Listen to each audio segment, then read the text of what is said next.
When performing the sprints, remember that it doesn't actually matter how fast you're going as long as you're maxing out your potential. In other words, there's a good chance that you're going to find yourself slowing down somewhere as you reach the later stages of your routine, and you shouldn't worry if that happens. Wearing a fitness tracker or a running watch can help you with this.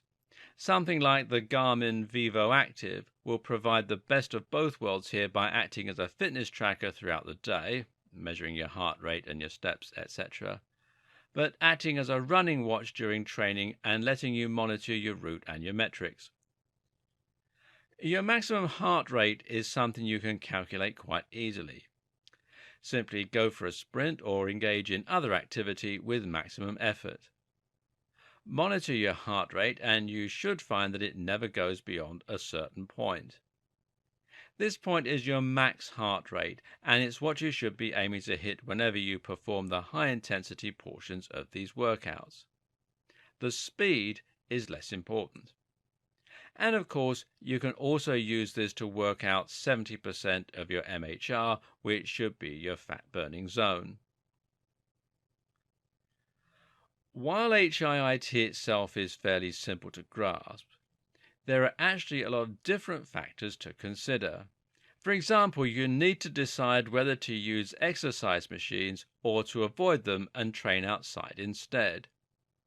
If you're going to use HIIT for running, for instance, should you use a treadmill or should you head outside and jog and sprint? Well, the answer is that it's up to you, of course, and both have their advantages. What's key to recognize is the different benefits of each and thereby be able to make the best decision for you.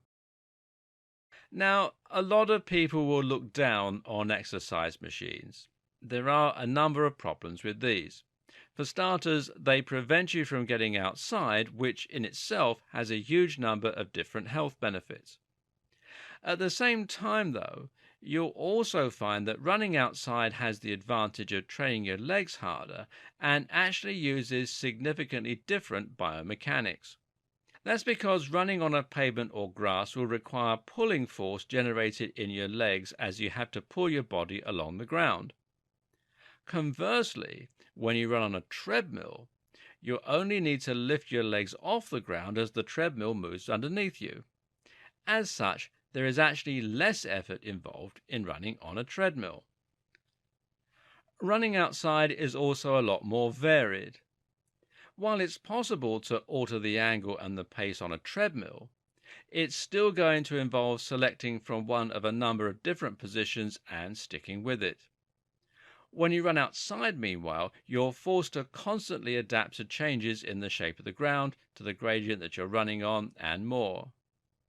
Of course, many of these issues are less significant if you're riding a stationary bike, but the variety and the real-world value of running is one of the things that attracts a lot of people to it in the first place. But this doesn't mean there's no place at all for running on a treadmill. First of all, running on a treadmill is a good option if you have a bad knee or another complaint. Running at a fixed incline is a good way to reduce the strain on the knees, and many people will thus prefer to stick to a treadmill so that they can control this facet. Better yet for bad knees or back complaints is to ride a stationary recumbent bike. Bikes have zero impact, which makes them better for those with joint complaints. A recumbent bike, meanwhile, is a type of bike that has you leaning backwards with your legs outstretched in front of you. This in turn means that you aren't placing any weight on your legs or your spine and can simply concentrate on driving the pedals.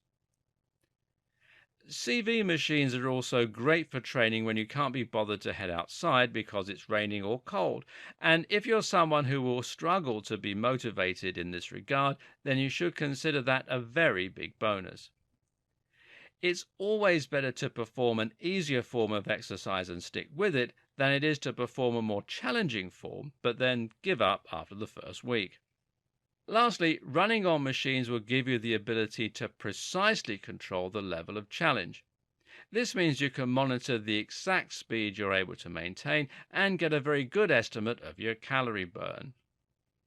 Some will even include heart rate monitors or synchronize with external gadgets to perform this job. All this is ideal for HIIT because it means you can run for exactly 1 minute at a very precise speed and then switch. Next week, you can do the exact same thing, and once you're used to that, you can increase the challenge by a very small and precise amount.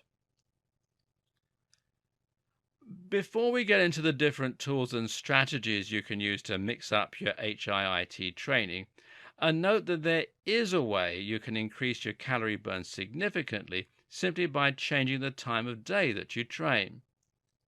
This technique is called fasted cardio, and it involves training first thing in the morning before breakfast. It's called fasted cardio because your body is in a fasted state. While you haven't been consciously starving yourself, you will not have eaten for a while merely as a result of having been asleep for so long.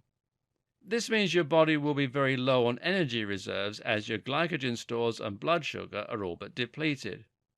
You'll have higher levels of cortisol as a result, which is why many of us are cranky in the morning. And it's even one of the things that actually wakes us up.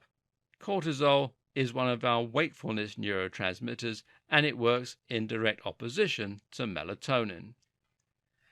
If you train at this point, in other words before breakfast, you'll be training at a massive calorie deficit and you'll be forced to burn more fat.